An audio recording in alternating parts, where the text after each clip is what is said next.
Hello everyone, Howard Gearhauser here with my dad, Dr. G.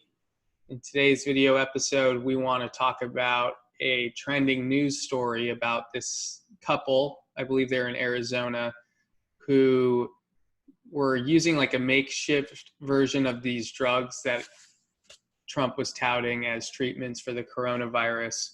And the husband in the couple ends up dying, and then the wife in the couple ends up in the intensive care unit on the brink of death. So we wanted to kind of describe what's happening here and how you can safeguard yourself against making a decision like that. So what exactly was going on here? What did they do wrong? Well, actually, I don't know all the details. So, I just heard this from you. I did hear about this on the news. Actually, I'm in Arizona. Those were my patients. Just kidding. Just kidding.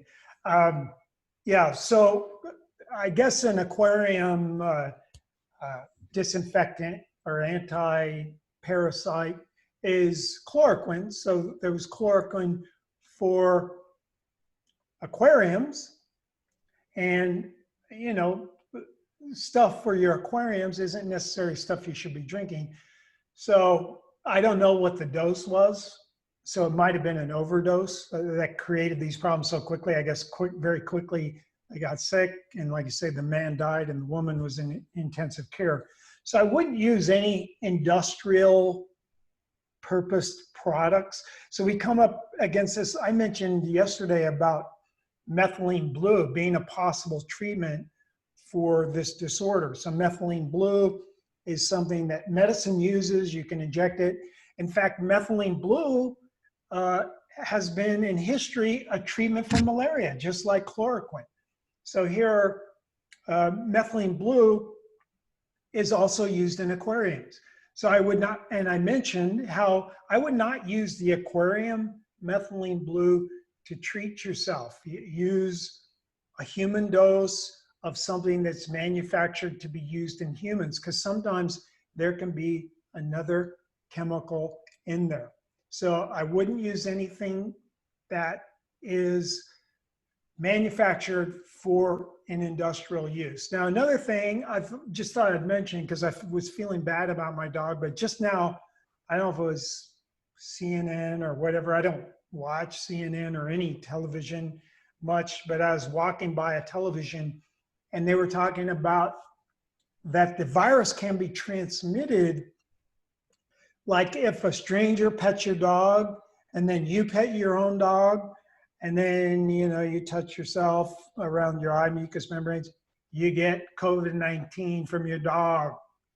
Okay? So whatever you do, never pet your dog. I'm breaking that rule. I'm petting my dog, but I'm isolated. So if you went to the park and 20 different people petted your dog, that might not be a good thing. That your dog doesn't understand social distancing. And if you have a dog like mine, walks up and expects everyone to pet him, that he just expects it. Like, hey, pet me. And then as soon as you touch him, he turns away. Like, okay, that's enough. So he doesn't want long, but he wants to be petted. But I'm in isolation, so I don't worry about that. But I feel bad for dogs.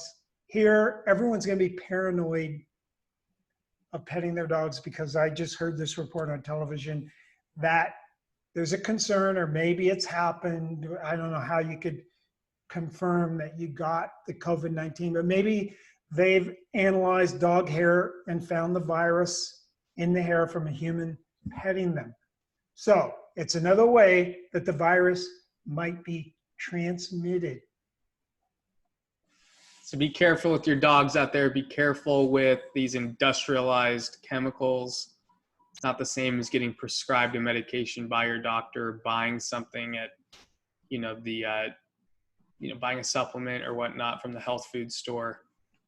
Be careful out there. Be smart with this information. There's a lot of stuff being thrown around. You have to be safe. I think that's kind of the message that we have for you today. So we'll see you guys on the next video. This was just a quick one. Hope everyone's being safe and enjoying their social distancing and doing the inner work. We'll see you guys soon.